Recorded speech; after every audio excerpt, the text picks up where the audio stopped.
मुकुल, सध्या नागपूरमधलं वातावरण देखील एकूणच बघितलं गेलं तर प्रणवच्या ह्या एकूणच खेळीकडे लक्ष लागलंय नागपूरकरांचं. काय सांगाल, तुमच्यासोबत कोण कोण आहे आणि काय त्यांना वाटतंय? मधुरा, प्रणवच्या खेळीनं केवळ नागपूर नव्हे, पुणे, मुंबई सगळीकडेच एक उत्साह दिसून येतोय.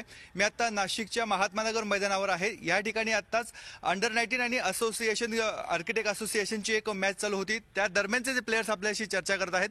नाशिकमध्ये पण एक भावना व्यक्त होते की 2016 सालचा हा पहिला विक्रम जगासमोर आलेला आहे. काय नेमक्या भावना आहेत या प्लेयर्सच्या जाणून घेऊयात. काय सांगाल?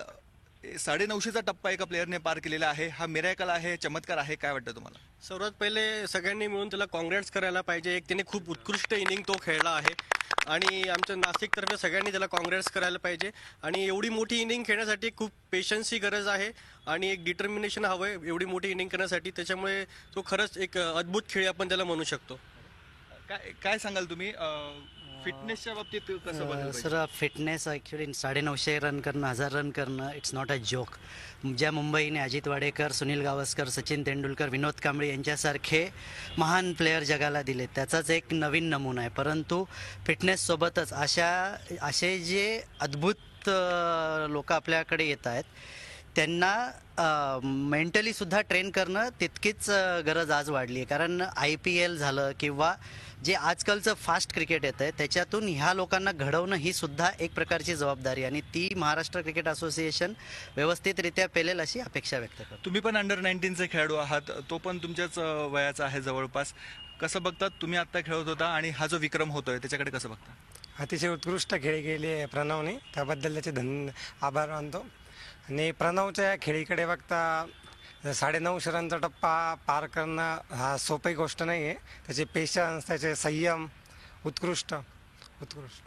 सचिन तेंडुलकर आपल्याला परत एक मिळाला आहे अशी एक भावना लोकांमधनं तयार होते. तुम्ही काय बघता?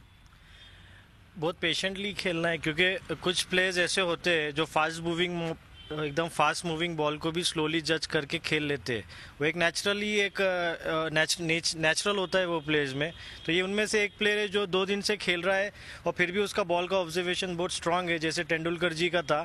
इसलिए वो 2 दिन से खेल रहा है और बॉल को प्लेस कर रहा है. उसका खेलने का स्पीड भी बहुत फास्ट है. अगर 2 दिन में 1000 रन बना रहा है तो it is like a miracle. It is like someone it is very difficult to achieve that score in 2 days. So he is playing a fast cricket. At the same time he is observing the ball continuously and he is able to score. सरकारने त्याची पूर्ण ट्रेनिंगची वगैरे आता जबाबदारी घेतलेली आहे. कसं बघतात तुम्ही सरकारच्या या भूमिकेकडे? बेसिकली चांगला आहे. म्हणजे सरकार स्पॉन्सरशिप करते आहे, त्याला उत्कृष्ट रीतीचं ट्रेनिंग भेटेल याचं no doubt. We have no doubts about it. But कसं आहे की ह्या लेवलला प्लेयर्सला एक फोकसही त्याचा मेंटेन राहायला पाहिजे. म्हणजे जास्त मीडिया अटेन्शन आणि ग्लॅमर अटेन्शन भेटलं तर he shouldn't lose the touch. जो खेळतोय त्यांनी त्याच रीतीने कंटिन्यू करायला पाहिजे या स्टेजवरती. And I am sure he will achieve greater heights. तू काय सांगशील? तुझी पण आता कामगिरी आम्ही बघितली, चांगली कामगिरी होती मॅचमध्ये. चांगला खेळतो तो. त्याच्यासाठी आम्हाला पण कॉम्पिटिशन आलेला आहे. तो आम्ही त्याच्यासोबत खेळतो. आता आमच्यासाठी पण तो कॉम्पिटिशन आलेला आहे. 2 दिवस विकेटवर उभं राहणं मजाक नाहीये. झी 24 तास रहा एक पाऊल पुढे.